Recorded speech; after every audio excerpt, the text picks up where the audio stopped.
Venezuela termina este 2019 con un total de 388 presos políticos, 388 personas privadas de su libertad, 388 venezolanos, muchos de los cuales, una vez más, han pasado una Navidad y pasarán un fin de año sin sus hijos, sin sus padres, sin sus hermanos. De nada sirvió la campaña denominada Navidad sin presos políticos, que adelantaron familiares y organizaciones como el Foro Penal Venezolano, y que sirvió para que pudiéramos escuchar mensajes como este. Allá están sus hijas esperando a su papá. Allá está una esposa que sufre. Y aquí está una mamá que se muere por la libertad de su hijo.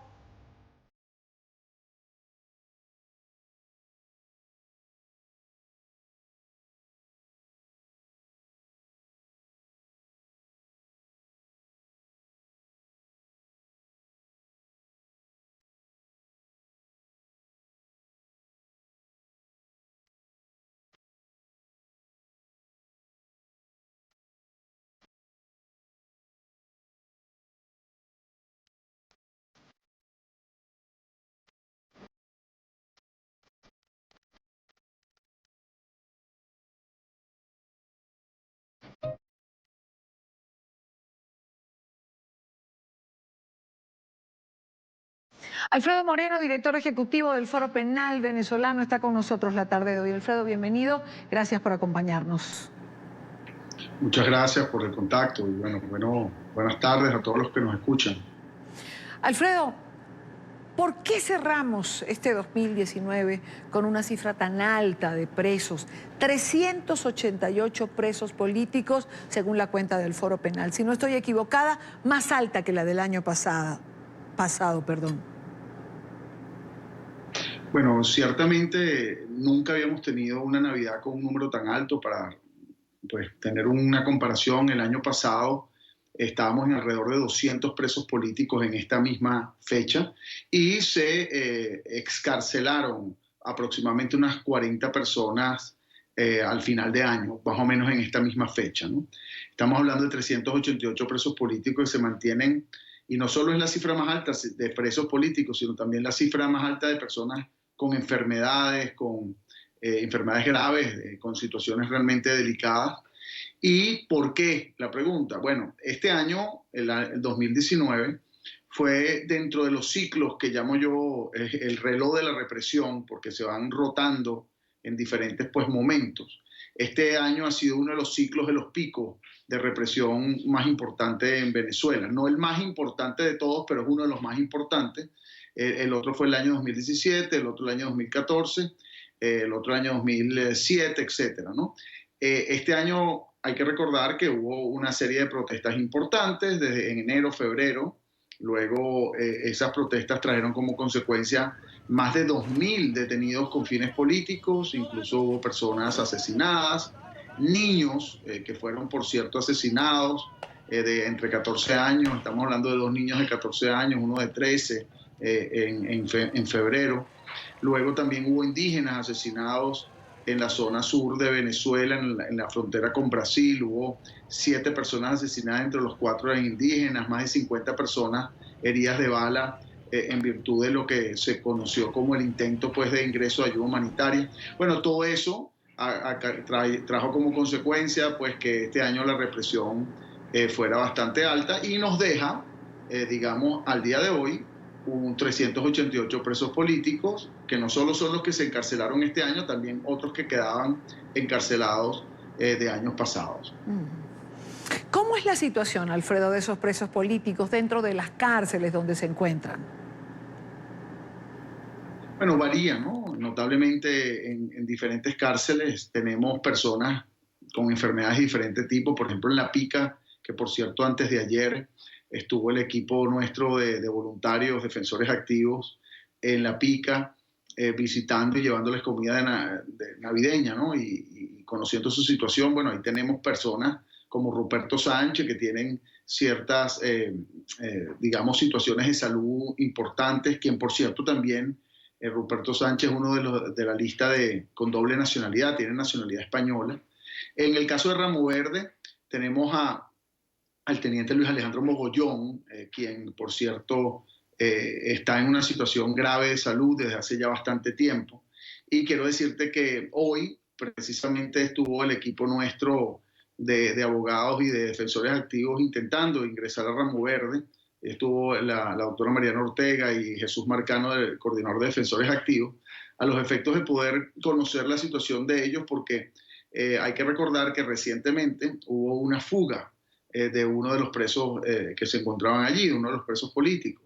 Y en consecuencia de esa fuga, pues castigaron a los que se encontraban en la misma celda, y dentro de ellos se encontraba Luis Alejandro Mogollón, que estuvo en un tigrito por un tiempo. Estuvimos tratando hoy de acceder, repito, a Ramo Verde, no permitieron el acceso, pero sabemos que al menos en este momento ya está fuera de ese castigo, de ese tigrito donde fue metido, y para nosotros era una gran preocupación porque él ciertamente se encuentra en una situación grave de salud. Sin embargo, también para nosotros es importante constatar por nuestra propia vista, pues, y sentidos lo que está ocurriendo allí internamente, y no caer, pues, digamos, en denuncias generalizadas que a veces por la desesperación, por la angustia de familiares a veces sucede, y eso también trae como consecuencia que en esta situación irregular, otras situaciones más irregulares contra estos presos por el hecho de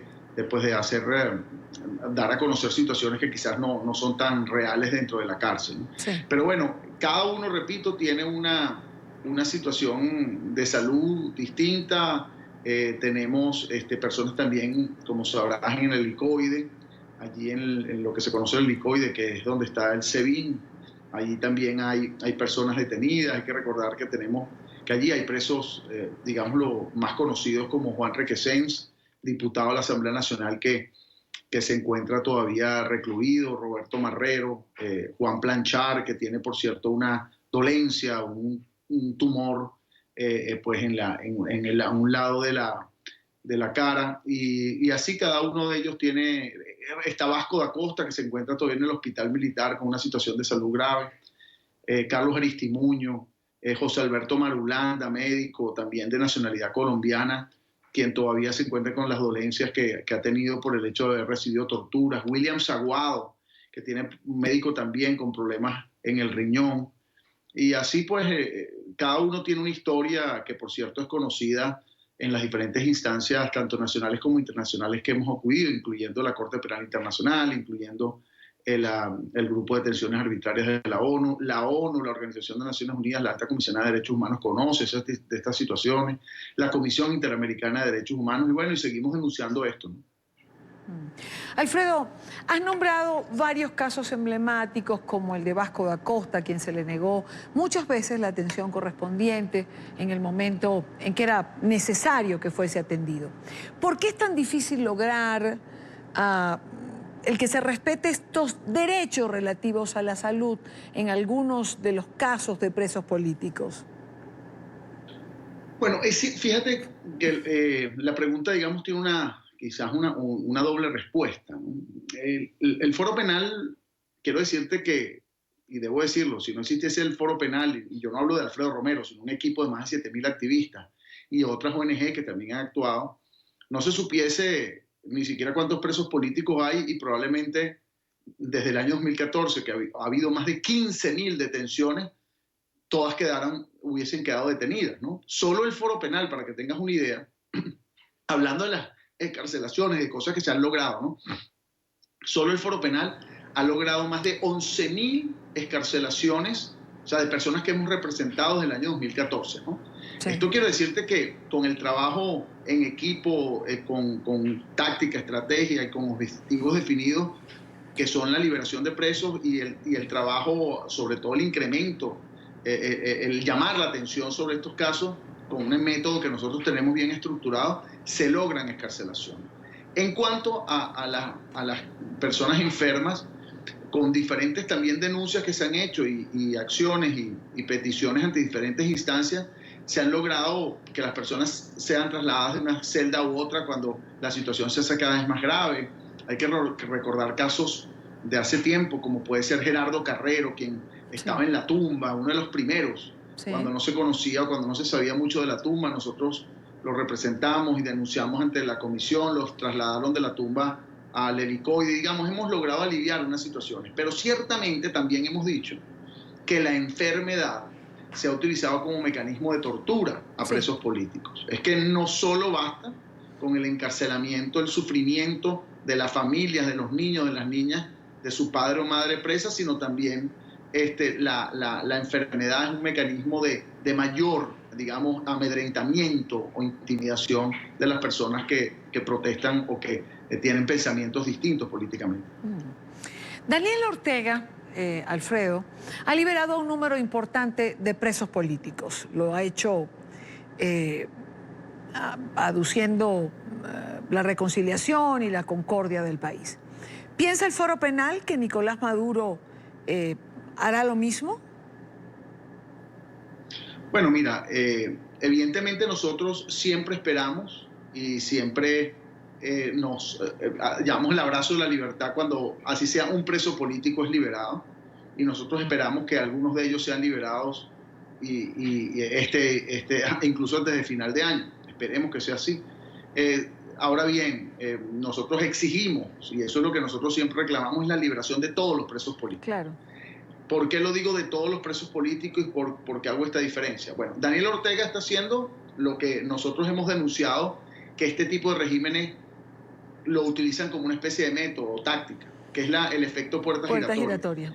Daniel Ortega encarcela a algunos presos, deja a otros, para poder encarcelar nuevos. Y repito lo que siempre he dicho, los presos políticos, y ya no es algo simplemente de una hipótesis, los presos políticos se ha comprobado que son utilizados como fichas de negociación. Para aliviar el costo político se liberan algunos, y para obtener sobre todo el respaldo, la apertura internacional y para bajar la presión que tienen este tipo de regímenes.